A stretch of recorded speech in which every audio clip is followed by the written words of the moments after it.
Welcome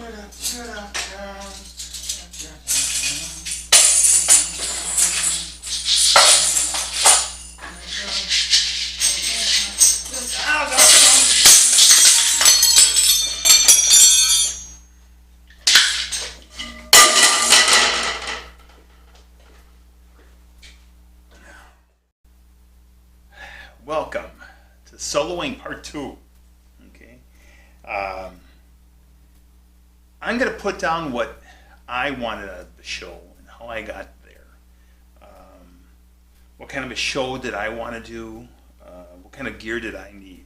Hopefully this will help you look at what you need to put your own show together.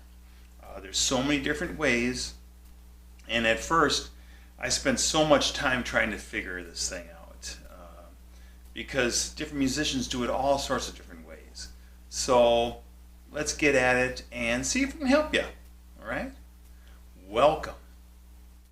First thing, I had to decide, you have to decide, what kind of a show do you want?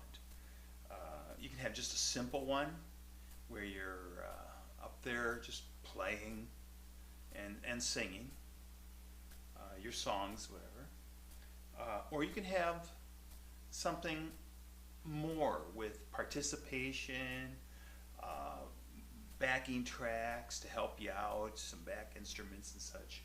I wanted the fancier.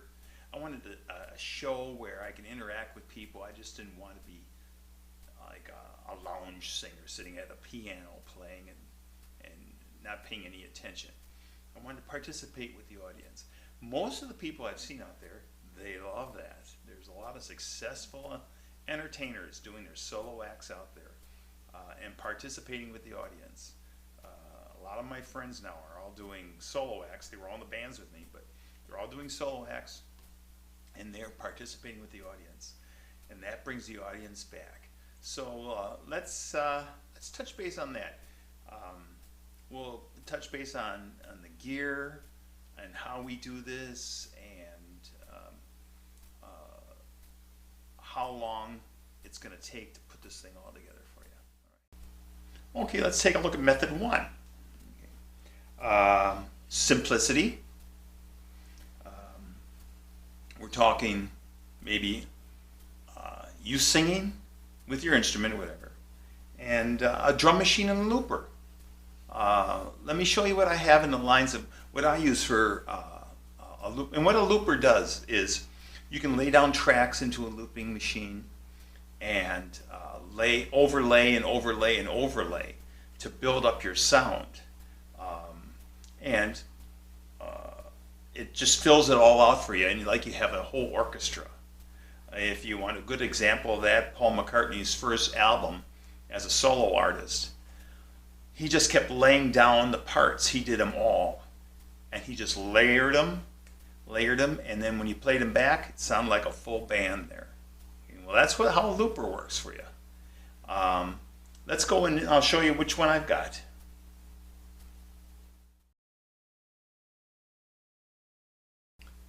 Another add-on to the simpler show would be a drum machine. It keeps that rhythm for you. It adds that taste to that song and keeps it going in time. So let's touch base. This is the one that I use. Now, matched up with the drum machine and the looper and you playing your instrument and singing along, that's a nice phasing of the entertainment portion of your show. That puts a nice grouping together. Now, if you want to get a little bit more, we can go on to the next step, where we have an example one is Band in the Box. There you can have a full orchestra. So a Band in the Box, you can pick a key, you can add on to different instruments, as many as you want or as few as you want. And it's perfect for original work also. It's ideal for original work. A friend of mine, Charlie, Yard Dog Charlie down in Florida, He loves Band in the Box. I'm not that eager to work that hard, but he's got it down pat, and he's worked with it a little bit, and he loves it. You can layer all the instruments that you want. So there's that method. Another method is just building backing tracks. I've got karaoke. It's a wonderful tool to use because you can pick the song, you can drop out instruments, you can layer the instruments all you want, you can change the key, you can do so many different things with it. And change the key so it matches your voice, but you can do so many different things with it. And I love the karaoke sound system for playing out like that. So I use both the first method I mentioned with just a looper and a drum machine, and then I use a lot of the karaoke where I drop off parts I don't want. This keeps me true to form, keeps me going in the direction that I want with that certain song. Other gear that I like to use, besides the selection of the way that I'm going to record the music or play it out to you, the people, because I use a combination of two of those. I don't go with Band in the Box. It's a great program though. Charlie does a great job with it. I use the backing tracks off the karaoke, and the foot pedal, the Beat Buddy, and the looper. So the combination of those two different methods works just great for me. For you, maybe completely something different. But other things that we want to consider is a mixer. I have my standard mixer that I use with the band, and then I use it for my solo gigs. Got 8-track, that's plenty enough for what I need. Lights, because you want to be able to be seen. It's all still part of the show.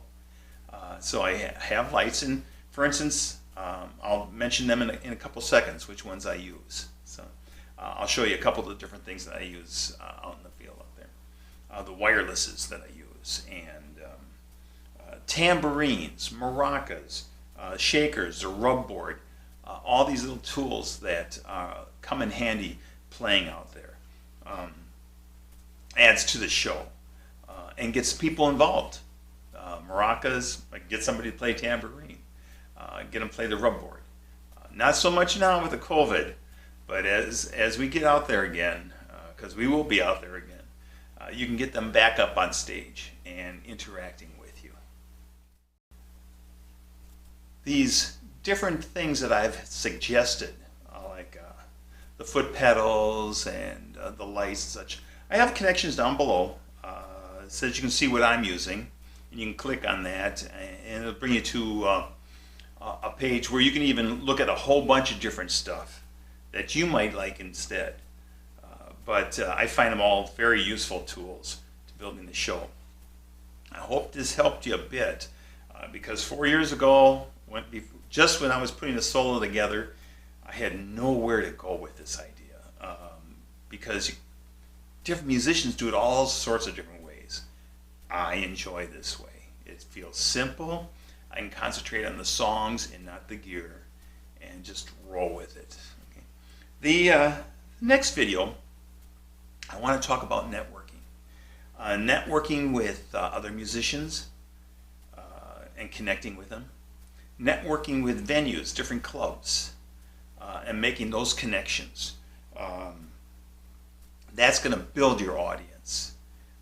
Networking is very, very important. And remember, the other musicians are not your competition. And different venues are not your competitions. So we'll have a fun time looking at those two different things. Right? So the next video, if you liked what you saw, hit that subscribe button down there and join me next time. Also hit the notification button so that you get notified when the next video comes on out. Appreciate it and enjoy your trip down Music Lane. See you then. Bye.